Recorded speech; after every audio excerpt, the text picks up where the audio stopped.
Chapter 1: Coach's Funeral.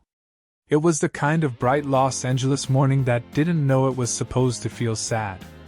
The sun was out, the birds were doing their overly cheerful thing, and a light breeze was blowing through the rows of black-clad mourners gathered under a tent in Griffith Park.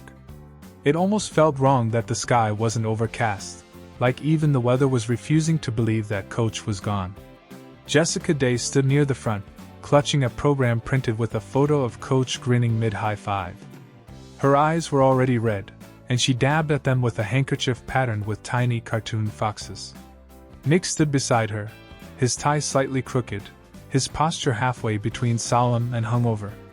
"You think Coach would have wanted something quieter?" Nick whispered.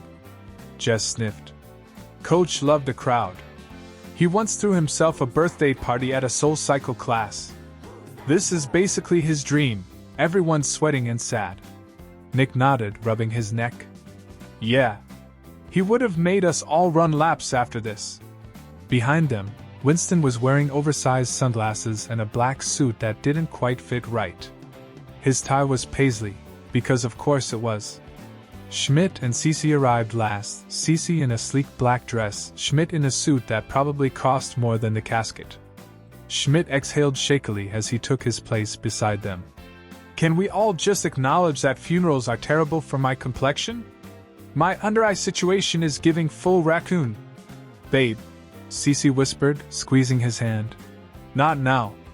Winston glanced at Schmidt. "Coach would have roasted you so hard right now." The service began. The pastor talked about Coach's energy, his laughter, his ability to make everyone around him better. When it was time for memories, Winston stepped forward. "Coach was my boy," he began, voice trembling. "He pushed me to get back into shape. He's the only person who could call me dumb and somehow make it sound like love." The crowd chuckled softly. "And he once told me that even when life benched him, he'd always find a way to play the next quarter. That's what I'll remember." By the end of it, Jess was openly crying.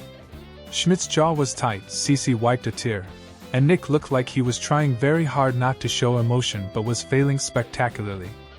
After the service, they all drove in silence to a nearby diner, Coach's favorite, where they ordered pancakes and coffee in his honor.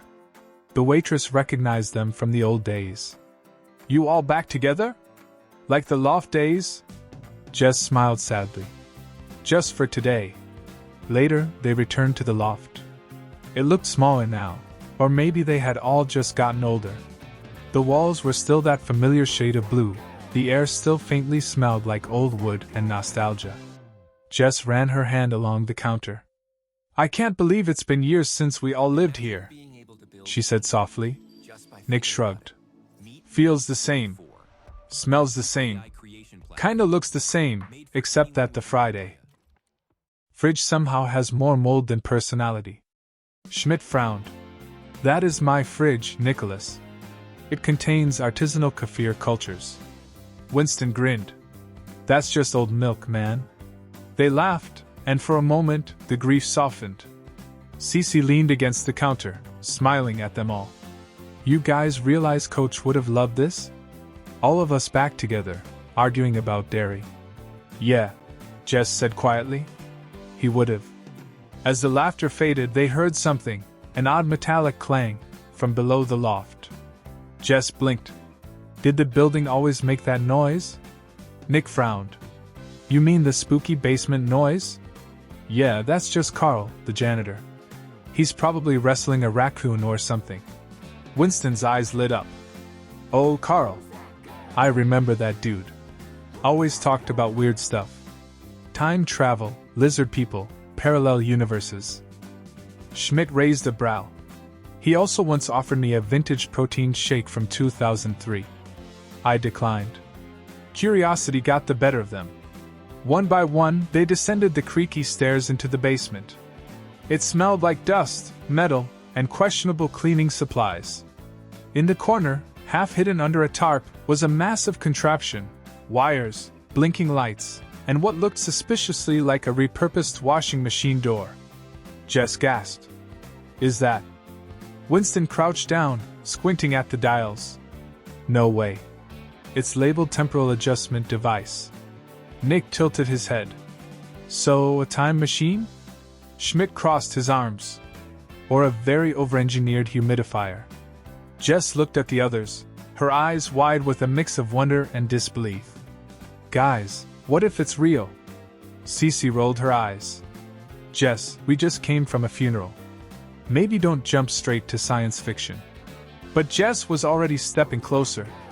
Coach used to say we should live without regrets. What if this is... I don't know, fate? Nick scratched his chin. Or maybe Carl's just insane. Then Winston flicked a switch. The machine hummed, lights flickered, and a sudden gust of air whooshed around them. They all jumped back. Okay. Winston shouted over the noise. If this thing explodes, I just want it on record that I love you guys. But also that Schmidt still owes me $50. The machine sputtered, then powered down, leaving only the faint glow of a single red button marked activate. Jess stared at it, heart pounding. What if we could go back? Fix things? Make our lives better? Nick met her gaze. Jess. She smiled faintly. Wouldn't you at least want to know what could have been?